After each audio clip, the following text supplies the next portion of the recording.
മക്കളെ +2 ഫിസിക്സ് പ്രാക്ടിക്കൽസിൽ നിങ്ങൾക്ക് വരാൻ പോകുന്ന ഒരു എക്സ്പീരിയൻസ് ആണ് സ്ക്രൂ ഗേജ് അല്ലെ. അപ്പൊ ഈ സ്ക്രൂ ഗേജിന്റെ അകത്ത് നമ്മൾ ഇനീഷ്യലി കുറച്ച് സെറ്റപ്പുകൾ ചെയ്യേണ്ടതുണ്ട്. സോ ആ സെറ്റപ്പ് ചെയ്യുന്ന സമയത്ത് നിങ്ങൾ നോക്കുന്ന ഒരു കാര്യമായിരിക്കും ഈ ഒരു സ്ക്രൂ ഗേജിന്റെ 0 എററും 0 കറക്ഷൻ എന്ന് പറഞ്ഞാൽ അല്ലെ. സോ അതിൽ കൺഫ്യൂഷൻ ഉള്ള മക്കളുടെ കറക്റ്റ് ആയിട്ട് ഇവിടെ നോക്കിയോ, ഞാൻ പറഞ്ഞുതരാം. 0 എറർ എന്ന് വെച്ചാൽ എന്താണ് നോക്കിയതാ, നമ്മുടെ ഈ ഒരു പിച്ച് സ്കെയിലിന്റെ അകത്തുള്ള റീഡിംഗ് ഈ ഒരു ഹെഡ് സ്കെയിലിന്റെ മുകളിൽ കറക്റ്റ് 0യുമായിട്ടാണ് കോയിൻസൈഡ് എങ്കിൽ നിങ്ങൾക്ക് ധൈര്യമായിട്ട് എന്ത് പറയാം, അവിടെ 0 എറർ ഇല്ല എന്ന് വെച്ചാൽ 0 എറർ എന്തായിരിക്കും, 0 ആയിരിക്കും. അതുകൊണ്ട് തന്നെ ആ എററിനെ കറക്റ്റ് ചെയ്യേണ്ട ആവശ്യമില്ലല്ലോ. സോ 0 കറക്ഷൻ ഒന്നിനായിരിക്കും വരിക, 0 തന്നെയായിരിക്കും വരിക. സോ അവിടെ എന്തില്ല, എററോ കറക്ഷൻ ഒന്നും നമ്മൾ ചെയ്യേണ്ട ആവശ്യമില്ല.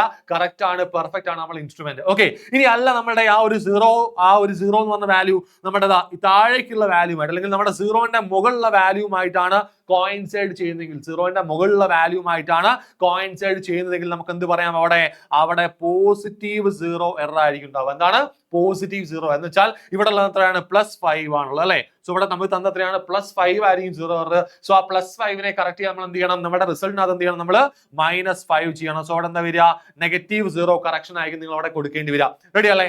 അതേപോലെ തന്നെ നോക്കി അടുത്ത കേസിൽ നോക്കി നിങ്ങൾ നമ്മൾ ആ ഒരു 0 നമ്മൾ നേരെ എന്ത് ചെയ്യാണ്, 0ന്റെ താഴെയുള്ള ഒരു വാല്യൂമായിട്ടാണ് കോയിൻസൈഡ് ചെയ്യുന്നതെങ്കിൽ നിങ്ങൾക്ക് ധൈര്യമായിട്ട് പറയാം അവിടെ ഉണ്ടാകുന്ന 0 എറർ എന്തായിരിക്കും, നെഗറ്റീവ് ആയിരിക്കും. എന്ന് വെച്ചാൽ ഇവിടെ എത്രയാണുള്ളത്, 0ൽ നിന്ന് 45 എന്ന് വെച്ചാൽ -5 അല്ലേ. സോ ഇവിടെ എന്താണ് -5 ആണുള്ളത്. സോ ആ ഒരു -5നെ കറക്റ്റ് ചെയ്യാൻ നിങ്ങൾ എന്ത് ചെയ്യണം, +5 നിങ്ങളുടെ റിസൾട്ടുമായിട്ട് നിങ്ങൾ ആഡ് ചെയ്യേണ്ടി വരും. സോ ഇതാണ് നമ്മുടെ എന്ത് 0 എററും 0 കറക്ഷനും. സെറ്റ് അല്ലേ?